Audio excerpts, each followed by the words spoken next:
So we'll be looking at psychology, school of thoughts in psychology. And today we'll be looking at structuralism. First of all, let's look at some history. Okay, so structuralism, as said, was proposed by or was championed by a man called Wilhelm Wundt. Wilhelm Wundt was a German professor, and he had this student who was an Englishman called Edward Titchener. Now, because I've written two proponents here, it does not necessarily mean that you would find the same thing in this in different books. Now, depending on the psychology books you read, sometimes they may regard Edward Titchener as the pioneer proponent of structuralism, and then consider Wilhelm Wundt as the father of psychology. In some disciplines or in some textbooks, you would also find Wilhelm Wundt as both the father of psychology and then the pioneer proponent of structuralism. For us in Kwame Nkrumah University of Science and Technology, School of Medicine and Dentistry, we go by the two, Wilhelm Wundt and then Edward Titchener. This school is regarded as the first school of thoughts.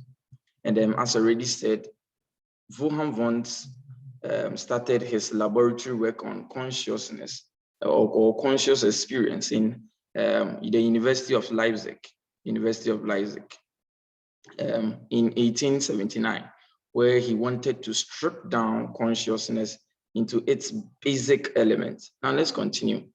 We realize that structuralism was based on the notion, that is the definition we can give, was based on the notion that the task of psychology is to analyze consciousness.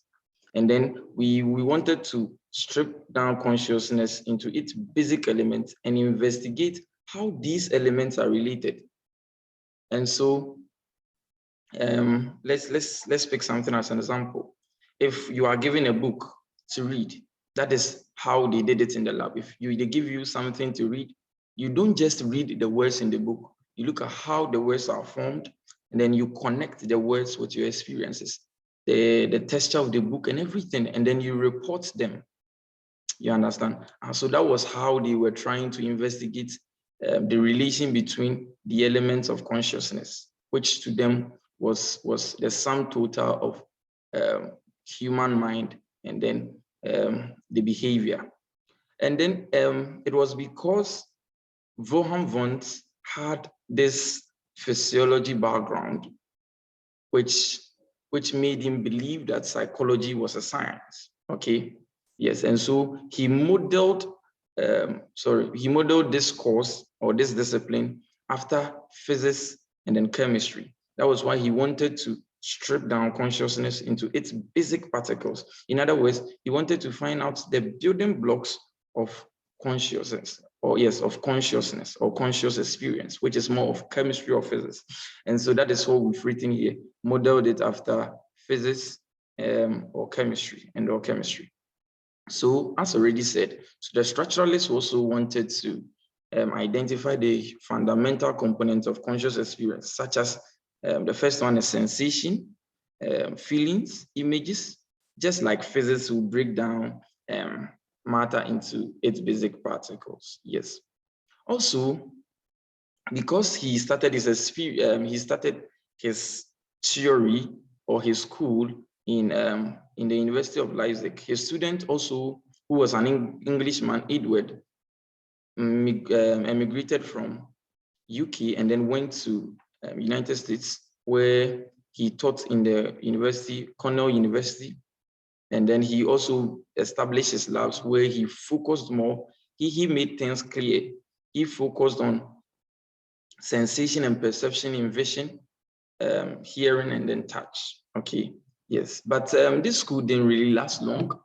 It didn't really last long. But before that, let's look at how they were trying to examine consciousness.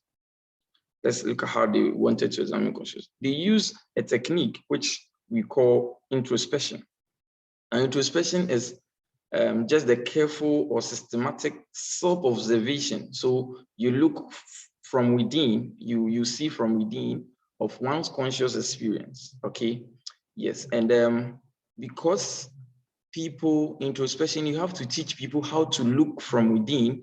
These people or this school or the proponents brought people into their labs where they taught them how to introspect. Okay, yes, have more objective view of what is around them. Yes, objective awareness, something like that. That was what they used.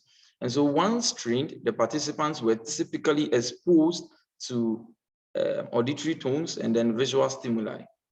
And then they were asked to analyze, describe the quality, intensity, clarity of what they've experienced, as previously said at the beginning of this video. Now, this school, I said, didn't really last long. Why didn't it last long? Because you can't study experiences as a chemical compound, such that you want to find the atom, the building blocks of your experience, which is, who does that? It's so not possible, okay? And then we have different perceptions, we have different viewpoints, we report things differently. Just like when you dream and then you may be tempted to report it wrongly, or you may even forget some parts of your dreams. That's the same thing with perception and then introspection and its reports. And then children cannot be taught to introspect.